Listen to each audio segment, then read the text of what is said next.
Hello, it's Arenthio again with another wacky video. And I know I'm super late to the whole $50,000 fursuit situation. It's been like a couple weeks since it happened. But then again, I'm gonna talk about how fursuit prices are generally increasing, which I think will be relevant going forward as well, even if you guys are watching this weeks from now. And again, Twitter has been pretty unanimous as far as this issue is concerned. Like, people basically parroting the most popular people on that platform, but then again, just because the loudest voices say a certain thing doesn't mean everyone believes in it, right? And just as a bit of a tangent, Twitter's kind of like the PvP zone of an MMO. Like, if your level isn't high enough, you're either in a Zerg or you're keeping a low profile. Otherwise, you're just gonna be killed by someone who's a higher level, regardless of how reactionary they are. So yeah, Might is right. But anyways, I'm going to be talking about the $50,000 fursuit situation and rising fursuit prices as being a bad thing for the majority of people in the community. But yeah, apparently this is an unpopular opinion, but whatever. Like, first of all, I hear proponents of rising prices as a good thing because it allows fursuit makers to make more money themselves, which I guess they deserve, right? But there are two issues with this argument. First of all, it ignores the social implications of the issue, but the second thing is that it doesn't really take into account what demographics within fursuit makers make more money, right? Like, it's not a situation where all fursuit makers make more money in general. There are some winners and there are some losers, obviously. And I'm arguing that this mainly affects more popular makers. Like, if you guys aren't familiar with the whole $50,000 fursuit situation, the entire reason why that fursuit rose in price that high was due to commission slot bidding. So it wasn't necessarily because it was exceptionally high quality or has some special feature that is unique to that suit. It was just due to the fact that the fursuit maker was very well known. So they actually had the demand available to be able to charge these prices. And this actually reminds me of something. I remember watching some content on this topic, and you know exactly the types of people who watch these videos, right? Like, little kids who are impressionable and whatnot. And they talked about how there must be some kind of special feature, right? Like bulletproof armor or something ridiculous like that. No, really, these kids actually thought there was some special feature of the suit because it was so expensive. Because if they're charging that much, there must be some kind of added value, right? Yes. Are you going to finish that croissant? Knock yourself out. Let me assure you.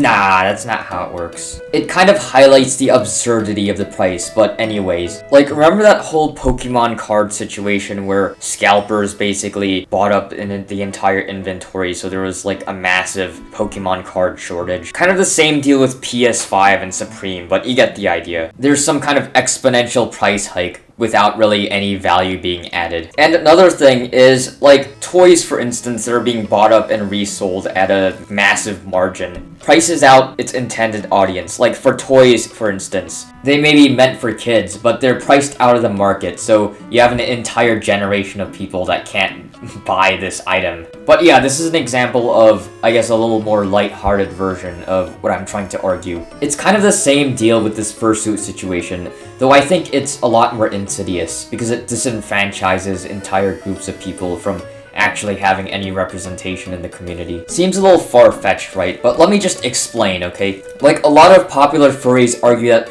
oh, fursuits are a luxury item. But I mean, it's a lot more important to have a fursuit in the furry community than to have a luxury car, for instance, right? Like, if you drive the fancy car in public, sure, you might get people that say, nice car, and you might get a bit of self-satisfaction, but it ends there, right? Like, you don't get additional social power or anything. Obviously, it'll be different if you literally belong to a car club where you race cars or something, but that's an exception. But on the other hand, fursuits actually give you tangible social benefits, so demographics who can afford these suits will have an advantage inherently when it comes to influence in the community. Like, that's the main reason we don't see any black popular furries. Like, when they join the community, they're going to be turned off by the fact that they'll be at an inherent disadvantage for not being able to afford these things. And the ones that do stay won't be represented at all because they're all on the slow track. And this is where a lot of the shit that really pisses me off stems from. Like, every time something like BLM comes up,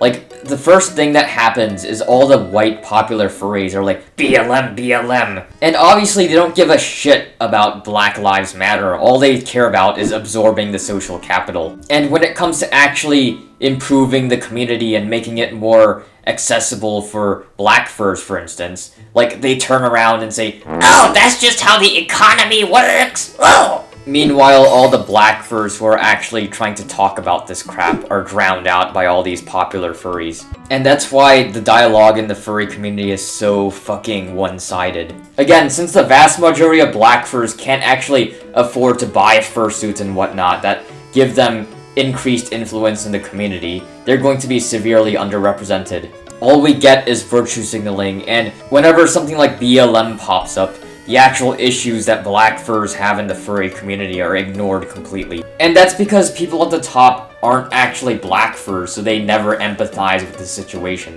And instead we have, ooh, fursuit reaction video with popular furry! Like, everyone in the furry community knows what it's like to have their shit appropriated, right? Like, a lot of these companies pretending to care about LGBT and selling these LGBT products and all this crap. And sure, whatever, there are a lot of LGBT people at the top, so it's talked about.